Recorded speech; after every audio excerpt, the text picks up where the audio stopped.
Começa agora o Religare Conhecimento e Religião. A trajetória de mulheres no contexto masculinizado das Folias de Reis da cidade de Leopoldina, Minas Gerais, mostra o quanto esses grupos foram predominantemente formados por homens, mas que hoje contam com a organização e a direção de mulheres.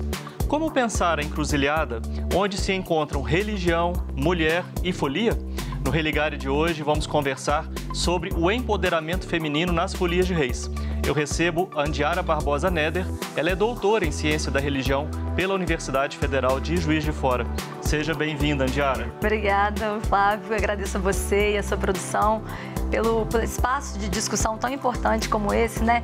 Em tempos tão obscuros, em casos de feminicídio, violência contra a mulher, vem crescendo a cada dia, né? A gente falar um pouco sobre esse empoderamento, sobre essa resistência, né? Acaba sendo uma luz nesses tempos tão difíceis. Que né? bom, a gente está aqui para somar.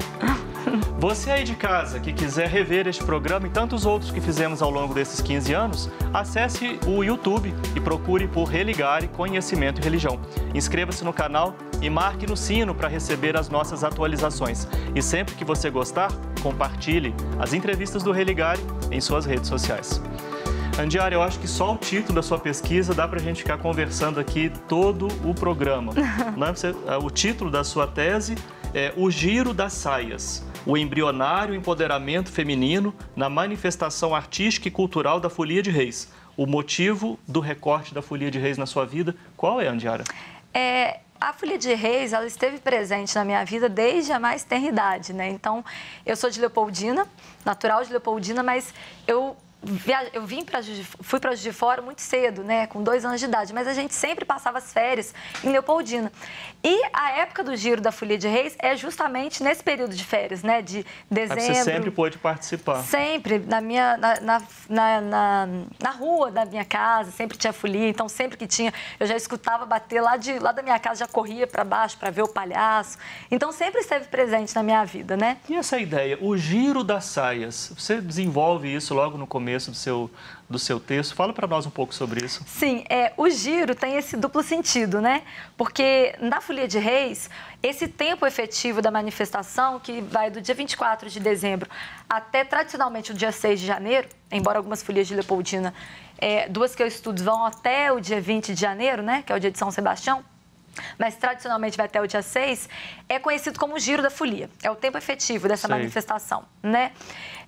E o giro também tendo essa ideia de movimento, né, de rotação, de mudança, né? Então, quando você gira, você traz uma ideia de movimento e de amplitude desse movimento, né?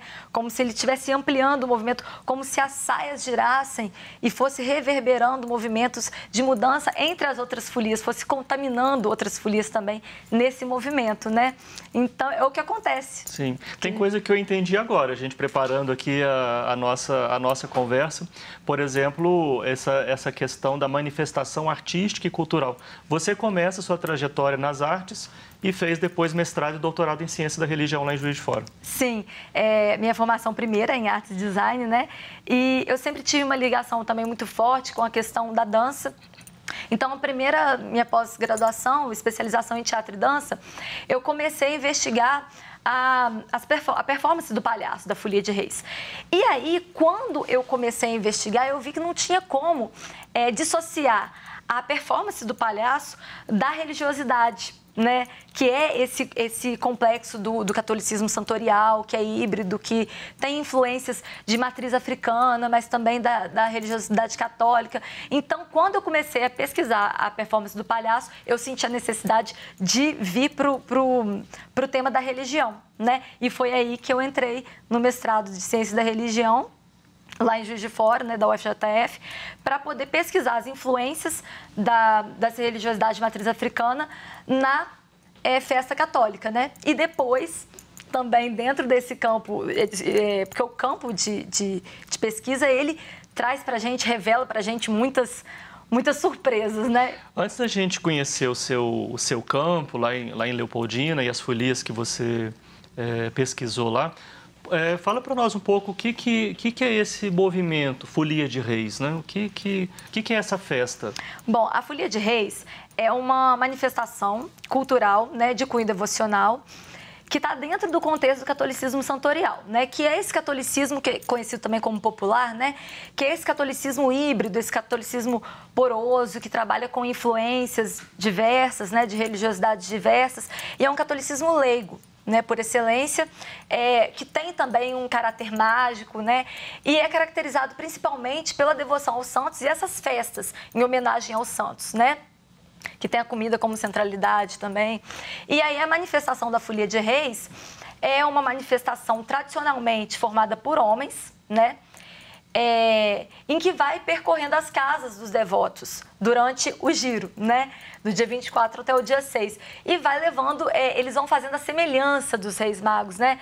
E quando foram ao encontro do menino Jesus, né? Ao encontro do Salvador, eles vão levando a boa nova e vão passando nas casas dos devotos, oferecendo a bênção da bandeira, para que durante aquele ano a casa tenha fartura, né? De alimentos e tal. E essa é o conceito, né, da manifestação. Você falou ainda há pouco que é uma festa que mescla também elementos de outras tradições, como por exemplo a tradição africana. Uhum.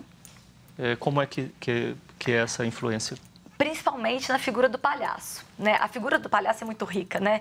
E é uma figura ambígua também, por excelência. Então, assim, na figura do palhaço, a gente vê tanto uma manifestação religiosa, né? Quando ele, na sua performance, né? Ele já trabalha com o batucar, o dançar e o versar, que é uma forma de religiosidade, da influência da religiosidade de matriz africana, até a sua estética, né? A sua farda, né? Que é a roupa que ele veste também, muito volumosa, muito expressiva, com muitas cores, com muitas estampas, né? Então, ele tem essa característica. Além disso, o palhaço ele é sincretizado com o Exu também. Né? Em algumas folias de pertença majoritária umbandista, a gente tem essa figura do palhaço atrelada ao Exu. Que o Exu, ele é o domínio das ruas, né? Também um mensageiro. Então, assim, o palhaço, o domínio dele é da rua. Tanto que ele não entra na casa do devoto se ele estiver mascarado. Ele só pode entrar na casa do devoto sem a máscara, né? Então, ele é o sentinela, é como se ele tivesse ali, é o guarda da folia, quem está protegendo a folia para evitar qualquer interferência de fora. Então, ele fica na porta, como o Exu, né? Também no centro de Umbanda, tá na porta, né? Ele que começa o ritual, né? Então, assim, o palhaço é esse, ele é também sincretizado com o Exu por conta desse domínio da rua, né? Que é do palhaço, né? Você escolheu 4 grupos de folias lá em Leopoldina? Sim. Escolhi a Folia da Serra, a Folia dos Colodinos, a Folia da Maú e a Folia da Luísa, né? São esses 4 folias que eu trabalhei até uma forma de comparação, né? E aí, com um aporte metodológico, né? Eu usei a categoria de tipos ideais do sociólogo Max Weber, né?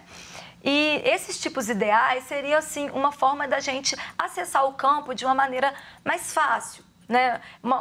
Mais didática, vamos dizer assim, né? Então, eu usei os tipos ideais para caracterizar tanto as folias, para compreender as características dessas folias que eu estava trabalhando e também das folionas, né, que estavam dentro desse contexto. Então, quando no final a gente cruza as ideias dos tipos ideais de folias com os tipos ideais de folionas, a gente consegue entender essa abertura para a participação feminina ou não, né? Porque, então, aliás, é isso que você queria ver, né? A questão do empoderamento das mulheres nas folias. A agência, a autonomia, a agência autônoma dessas mulheres dentro dessas folias, né? Então, eu peguei a folia de ação, que aí eu tenho a folia da Luísa, que vai estar mais dentro desse perfil, né? Porque o tipo ideal é um tipo que a gente não vai achar na sua pureza ideal, na sua pureza conceitual, na realidade histórica que a gente está acessando, né?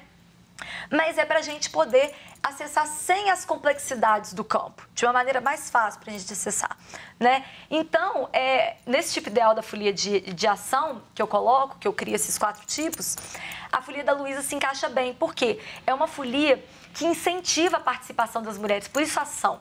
Ela tem uma ação ao encontro da participação feminina. Então, ela faz questão que as mulheres participem do ritual, que é a esfera de visibilidade da folia, né? Já a folia de ressignificação, eu tenho a folia da Maú, dentro desse campo da folia de ressignificação, porque ressignifica a dinâmica da folia para que mude esse trabalho feminino dentro da folia, né? Ela aceita, ela acolhe as mulheres dentro da folia, mas ela não tem, como a Luísa tinha, esse exercício em trazer as mulheres para a folia, sabe? Esse esforço em trazer, esse incentivo em trazer, mas as portas estão abertas, né? Sim. Característica de ambas é que são folias lideradas por mulheres e que são majoritariamente umbandistas, né? Sim. E isso faz diferença. E também está no cenário da periferia urbana. A folia a folia de transição e a de manutenção... São as outras duas, então, dessas quatro? São as outras duas, que é a dos colodinos e a folia da serra. Vamos fazer o seguinte, essas duas, então, a gente deixa para o próximo bloco, tá bem? Ok. Hoje, no Religar, eu recebo a doutora em Ciência da Religião, Andiara Barbosa Neder. Nós estamos falando sobre o empoderamento feminino nas folias de reis. Nós vamos fazer um breve intervalo. A gente volta já.